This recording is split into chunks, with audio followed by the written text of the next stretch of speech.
Muito bem. Depois da bacana apresentação aqui da Maria, como é que é o nome dela mesmo? Oli. Vamos agora então à apresentação da professora Leni.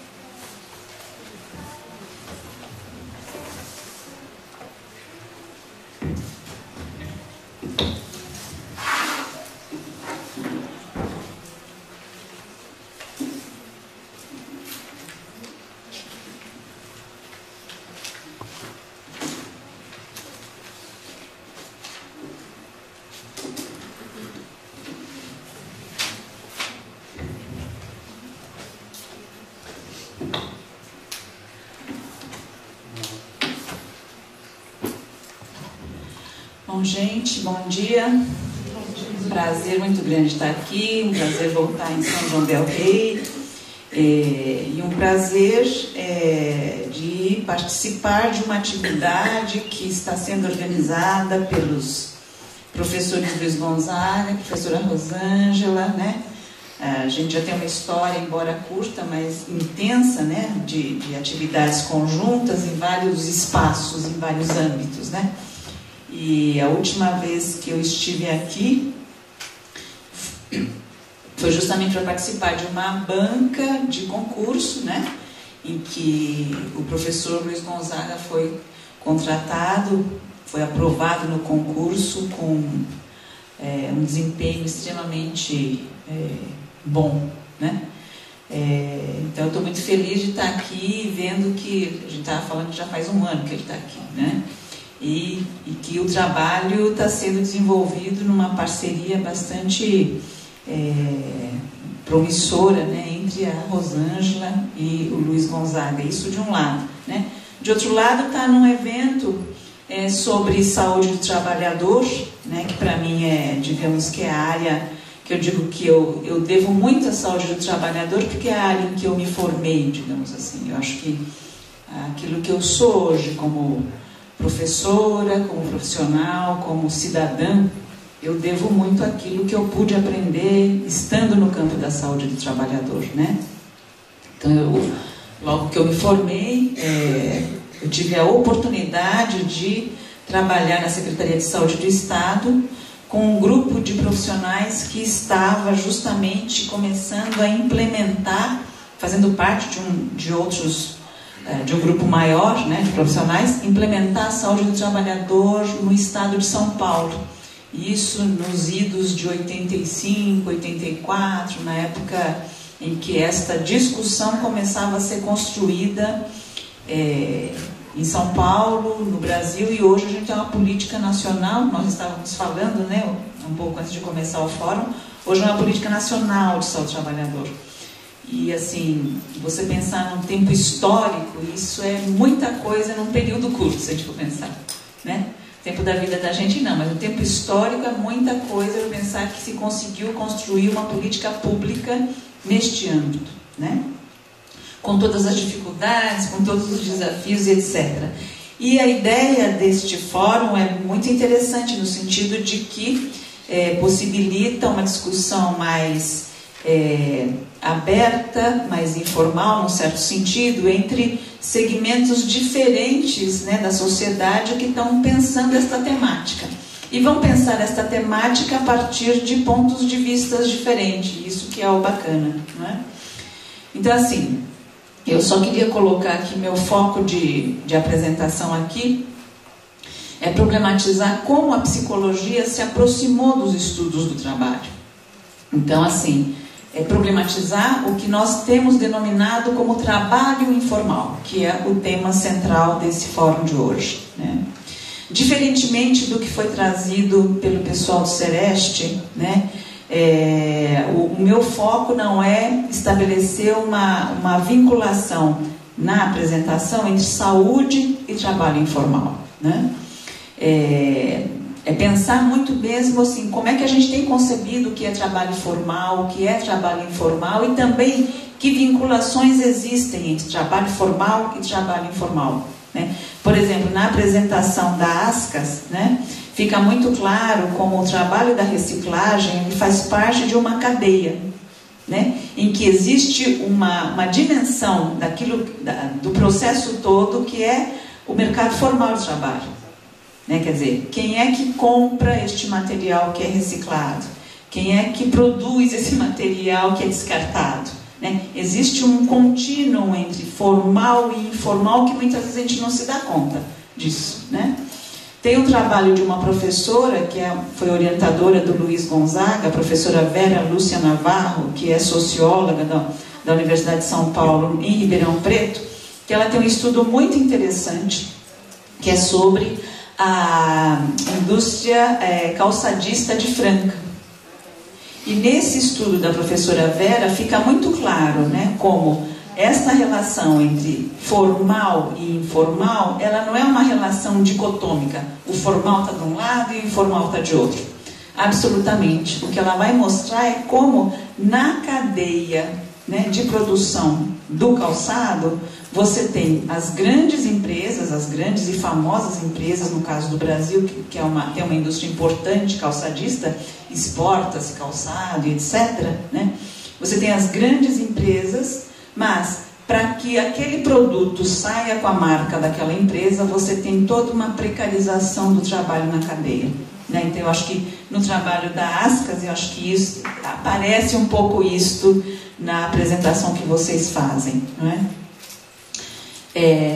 Quando a gente fala do trabalho informal, eu acho que uma das grandes questões que está aí posta é a falta de proteção social, né? E que eu acho que ficou muito claro também nos depoimentos que a Graça faz, né, nas batalhas todas que vocês têm feito para conseguir financiamento, conseguir ser, digamos, uma entidade que tem um reconhecimento, né? E ter direito a, então, pleitear coisas que as grandes empresas pleiteiam, por exemplo, né? Então, quando vocês falaram, né, dos editais que vocês concorrem, o apoio da Fundação Banco do Brasil e por aí vai, né, e o mais recente é a FUNASA, né, que vocês relataram, acho que isso mostra uma batalha que é feita no sentido de fazer com que o informal saia deste limbo, né, e aí emerja na cena pública com direitos de cidadania, né?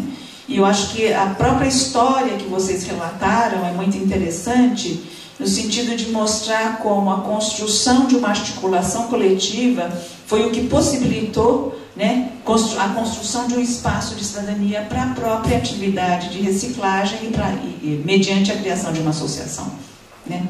E acho que fica muito claro também na história que vocês relatam o quanto a universidade ela pode ter um papel importante no sentido de promover e facilitar, né, essas coisas.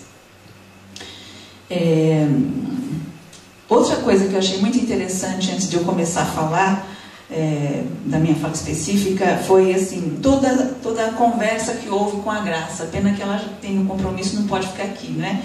Foi muito interessante todas as perguntas que foram feitas, o modo como ela respondeu. E o que assim, ressaltou para mim de um modo muito forte foi o saber do trabalhador, né? A Graça, ela expressou isso de um jeito assim, muito genuíno, né? Então assim, como é que você faz para saber, para você mexer, manusear tal tipo de lixo, né, de material que pode ser reciclável ou não, né? Como é que você vai descobrir isso? Você não usa luva, mas como é que você mexe, né? Alguém perguntou, você nunca se cortou, né? Nunca furou o teu pé com vidro, com prego, etc. Teus colegas também não. Quer dizer, existe um saber do trabalhador que eu acho que tem várias abordagens teóricas, inclusive, que tem tematizado isso, né?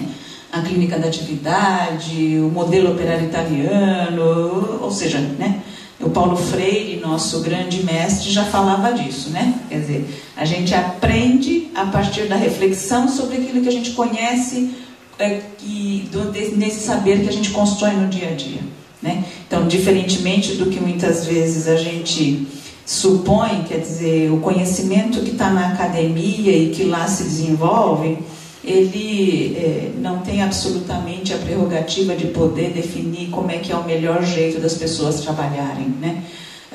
talvez o modo como a gente possa se relacionar com os trabalhadores e pensar em formas de elas terem uma melhor condição de trabalho ou uma melhor condição de segurança no trabalho, né, pensando especificamente na condição de catador, seja possibilitar a discussão e fazer emergir este conhecimento prático, esse saber do senso comum, né? E eu achei muito bacana que foi que esse jeito do fórum é o que possibilita isso também, não é? De esse conhecimento da graça aparecer de uma forma tão genuína e dar essa lição para a gente. Existe um saber do trabalhador que a gente parte dali para pensar como é que a gente pode melhorar as condições de trabalho das pessoas. Bom, e aquilo que ela fala sobre o EPI, né, que incomoda, atrapalha, você perde a possibilidade, a sensibilidade para mexer nos materiais, é algo que é clássico mesmo, né? E como, na verdade, existe toda uma lógica que acaba considerando que o trabalhador tem que usar aqueles equipamentos e que esse é o único jeito de você se proteger, né? A gente acaba usando esta lógica aí, sem que a gente queira, muitas vezes acaba responsabilizando e culpabilizando o trabalhador pela condição de saúde dele, né? Óbvio que existem situações em que você acha, bom, mas aí como é que vai fazer? Vai ter que dar um jeito de as pessoas se protegerem, né? Agora, o que ela vai apontando na fala dela é que, assim, podem existir diversas outras formas que não aquelas que a gente, como, sei lá, profissional da área, apresenta como imediatamente viável, né? Bom, então, a minha apresentação, como eu falei para vocês, ela versa muito mais pensando naquilo que a psicologia fez ou deixou de fazer quando ela pensa a questão do trabalho, e também num outro aspecto que é pensar esta relação entre formal e informal, né? Como vocês vão ver, esta definição do que é trabalho informal, ela é extremamente problemática e polêmica, né? E é um debate que já acontece há muito tempo em outras áreas do conhecimento que não psicologia, na área de sociologia do trabalho, de economia do trabalho, tá? Então é por aqui que eu vou. Bom, nessa apresentação, colocamos em foco o trabalho de segmento significativo de trabalhadores do Brasil, que fica, em muitos sentidos, à margem. Em 2009, perfaziam 38,4% do total de pessoas ocupadas em 6 regiões metropolitanas do Brasil, tá? A Fernanda, na apresentação dela, do Sereste, ela traz um outro dado, que é que existe 61,21% de pessoas que fazem parte da população economicamente ativa que está no mercado informal, né? Então, também essa questão das estatísticas, para nós, ainda é algo que existem vários dados, né? O dado que eu trago é de uma pesquisa organizada pelo IPEA, que é o Instituto de Pesquisa Econômica Aplicada, e que focaliza apenas 6 regiões metropolitanas do Brasil, né? E aí o percentual é quase metade do percentual que a Fernanda traz, né? Nos termos atuais, essas são situações precárias de trabalho por não contarem com condições de trabalho adequadas e com a justa e necessária proteção do trabalho, como a cobertura da Previdência Social e a garantia de direitos trabalhistas. Especificamente, pretendo trazer algumas reflexões sobre situações de trabalho que escapam à relação de assalariamento. Para tanto, apoio-me em leituras críticas sobre trabalho formal e trabalho precário e recorro a fragmentos do cotidiano de trabalho de alguns trabalhadores que se encontram naquela situação. Esse procedimento permitiu entrever como reforçar complexas e singulares formas de gerar rendimento nesse âmbito, bem como reforçar a importância de se lançar luz sobre tais situações, exigindo a devida proteção social. No Brasil, a agenda de pesquisa da psicologia sobre o trabalho, por muito tempo, ficou restrita aos problemas relativos às situações de emprego. Na verdade, podemos dizer que o que tivemos até muito recentemente foi uma psicologia do emprego. Importante, sem dúvida, mas é uma parte da realidade apenas. Há cerca de 15 anos atrás, quando um pequeno grupo de pesquisadores do Instituto de Psicologia da Universidade de São Paulo estudava os problemas em torno do desemprego, nossa mestra, Silvia Lezer de Mello, dizia-nos, aí ela fala o seguinte: desemprego é problema para uma parcela de nossa população trabalhadora, não para todos os trabalhadores. O que a Silvia nos mostrava é que um segmento enorme de pessoas nunca havia experienciado o emprego e, portanto, não organizavam suas vidas a partir do binômio emprego-desemprego. E, portanto, a sobrevivência dessas pessoas dava-se a partir de outras formas de trabalho e de geração de rendimentos. Então, dessa parcela da população, né, que a Fernanda traz como dado aqui, e como que eu trago como dado também nessas regiões metropolitanas, muitas dessas pessoas vão ter uma vida inteira sem ter tido um emprego, nesse sentido específico, né, mais definido mais claramente em termos legais, que é ter um vínculo empregatício com carteira assinada. Tá? Ainda que tal situação seja uma realidade que sempre existiu no Brasil, por muito tempo a psicologia a ignorou. Em outras formas de trabalho e de geração de rendimento, convivem o emprego e o desemprego, com o trabalho nas empresas que pertencem ao segmento formal da economia.